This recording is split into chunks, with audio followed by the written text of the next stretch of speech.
Neyo, the singer, who obviously, had some big hits like 10 years ago, Yeah, I still liked doing a lot of stuff. his songs I, back in the day.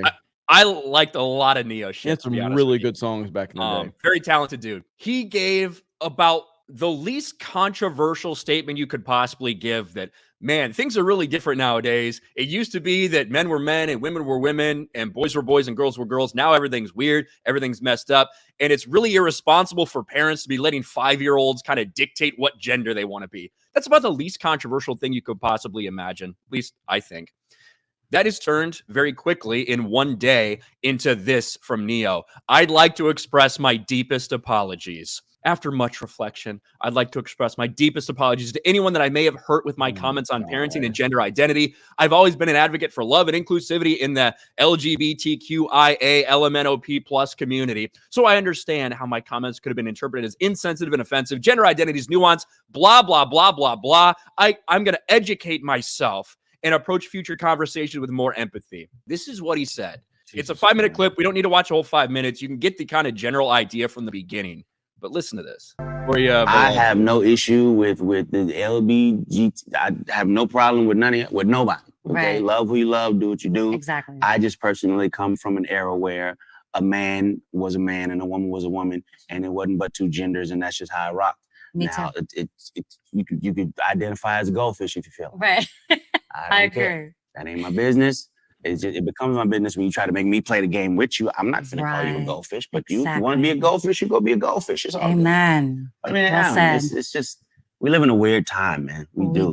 We live in a time where a person will have a mental breakdown in front of their camera. Right. Wait, let me white balance. No, that's crazy, right? What the hell is that? Like, if you are of sound mind enough. And there's a point where he gets to parenting and like a 5-year-old kid, doing stuff like that. I'm gonna see if I can find it. And one, that's the way I was raised. Me too. Yeah, like, all right, that hurt.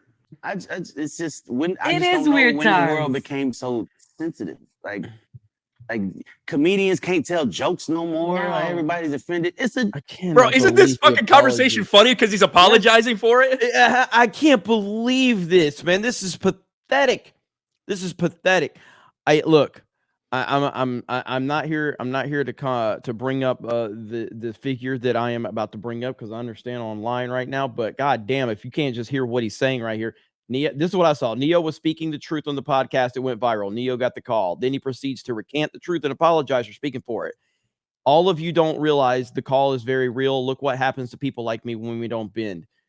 I can't believe Neyo apologized for this. This is so fucking obvious what happened. Well, who's the Major League Baseball player, Ryan? Because I know you're doing great on Sports Wars right now. Who's the player who said what he said about religion or something, and then he apologized the next day and said that he's been educated properly? Who was that? Anthony Bass, the Toronto Blue Jays player, essentially liked an Instagram post about why the boycotts against Target are like a positive thing from a Christian perspective. Yeah, and that's what it was about. The next day, immediately went out there, looked like he was, again, people, your publicists, your managers, whatever, they say, hey, man, you're getting a lot of backlash over this. You need to do some damage control. And you go out there and you damage control so you don't get your, next appearance canceled. Now, what happened to that guy? He ended up getting fucking released from the team anyway, even with the apology. Yep. And now Neyo, this will probably blow over a little bit, but he would have had an army at his back that supported him because, spoiler alert, 99% of people agree with what Neyo is saying in this clip. Yep. And you can watch the whole thing. It's on the DJ Vlad channel if you want to watch the full context for him to get into parenting and all that. But the forced apologies, it's just outlandish. When you look at Jamie Foxx, right? Jamie Foxx, a dude who for a couple days, you couldn't say anything wrong about Jamie Foxx. How dare you say anything or question anything? We're just happy to have you back, Jamie. We're so glad that you're back on social media, right?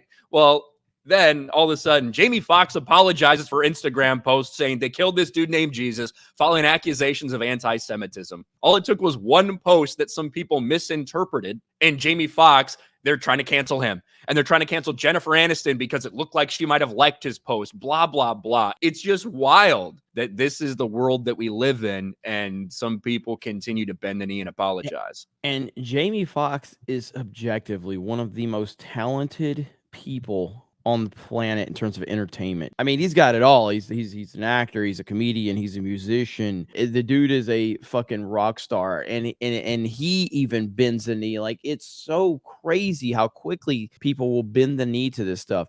But the Neyo stuff, I mean, you hear the specifics of what he was saying, and look how quickly he retracted that. I mean, quickly. You know he don't believe what he just said. Oh, I've been educated. I am so sorry. Holy crap, man. We actually said I need to be educated. I need to educate myself. And he's getting blasted. Like, that post has 1,000 likes and like 8,000 comments, over 1,000 quote tweets or quote posts, but he is getting destroyed for it. And rightly so, because he didn't say anything wrong. He didn't say anything controversial. He didn't say anything that the vast majority of people don't agree with. Yet he felt the need to come out and apologize because he's in the woke entertainment industry.